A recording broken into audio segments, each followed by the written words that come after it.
Welcome to LC Screen Talk. My name is Larry, and this is my review of The Mitchells vs. the Machines.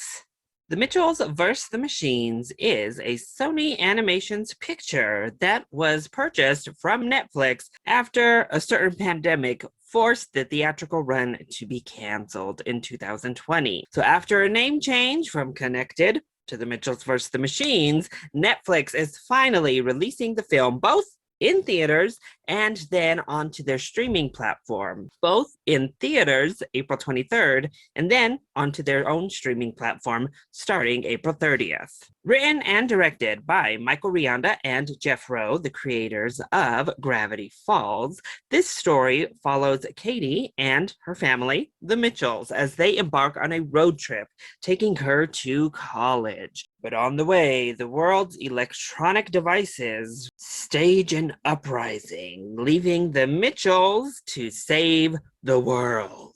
So ever since the days of Connected, I was highly intrigued by this film. I loved the idea behind it, the messaging in there, and I thought the animation looked really fun. So as we got delay after delay, just waiting and waiting for news of this release, I began to get really scared and a little bit anxious. And finally, Netflix, as well as Lord and Miller, who are co-producers here, announced the release date to Netflix. Now, I have never watched Gravity Falls, so I'm not really familiar with Rianda and Rowe and their work, but I have to say, I really enjoyed The Mitchells vs. the Machines. And after watching the film, I actually think that is a better title for what we get than Connected. So let's go ahead and talk about the positives first. Far and away, my biggest positive is the art direction and the animation. It is a stunning film that blends so many different techniques into its presentation. I was blown away right from the beginning. I loved the interpretation of this world. I loved the blending of the different animation styles. This is a 3D animated film, but it incorporates so many other styles into that 3D world, and it does so seamlessly. I thought it looked amazing. And the direction is great because they insert the cutaway animations or live action moments into really organic areas. It's not just thrown in to be thrown on the screen. It actually has really effective usage, and it was beautiful. It really stunning and inventive animation. I also did really enjoy the heart of the story. Of course, going in, I was most intrigued by the idea of disconnecting and this family and the world at large being so sucked into our devices that we get overthrown. And this is not really a new concept per se, but I was excited to see it through this type of perspective.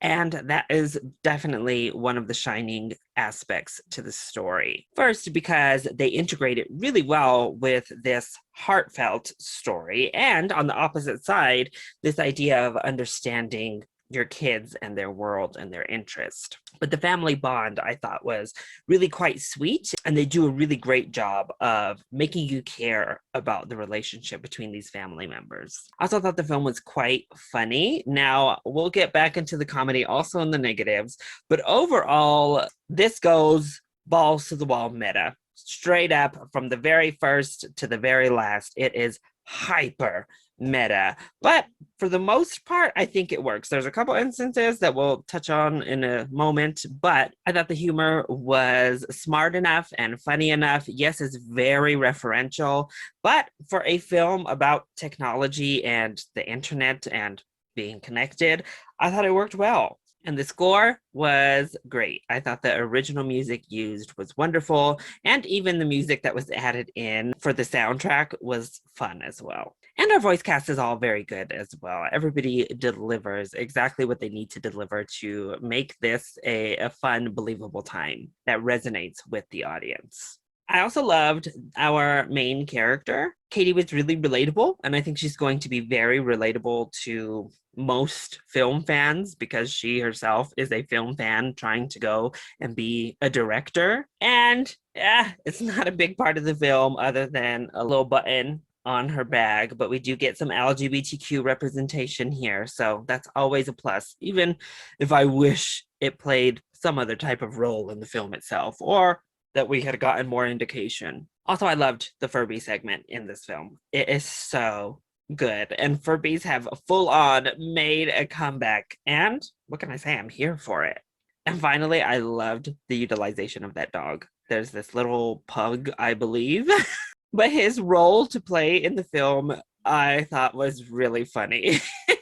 So then, what doesn't work so well when it comes to the Mitchells versus the Machines? Well, let's start off with the humor. Now, there's so much. I mean, jokes are constant in this film. We never leave Joke City here. I would say there's almost no dead air where there isn't a joke thrown in. And in saying that, while I think a lot of them are fun and they work with the atmosphere, there is also quite a large number of jokes that fall flat. And I think that comes with the territory of just throwing so many jokes at the wall. You're going to have a higher percentage that just don't work, and this film certainly does. I do worry it's going to feel dated in 5 to 10 years' time, just with so many of those references and internet memes, and some of that weird humor I'm just not a fan of, and they certainly utilize that as well. So for as much as I enjoyed a lot of the jokes, there are still a sizable number that just didn't quite work for me. Also, when it comes to this story, it is very standard. It doesn't deviate away at all, really, from the tried and true path as you're watching. And you really have to suspend your ideas of disbelief because, yeah, especially with these robots, it's very unfeasible. Logic cannot be applied to particularly how the robots operate and what they're able to see or not see or deduce. It's a bunch of foolery, but it's a silly movie. What can you do? So overall, The Mitchells versus the Machines was a really bright, in-your-face, bombastic, fun time. The animation is just so inventive and so fun and beautiful to look at, while the characters are endearing and this idea of family keeps your heart invested.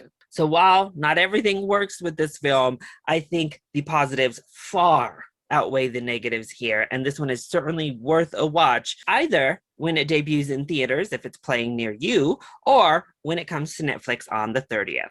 And I have to say, Apple users, beware. So that was my review of The Mitchells versus the Machines. I hope you enjoyed it. If you did, go ahead, click like down below, and subscribe to the channel so you are always up to date on my latest videos. Also, join in on the discussion. Are you excited to see The Mitchells versus the Machines?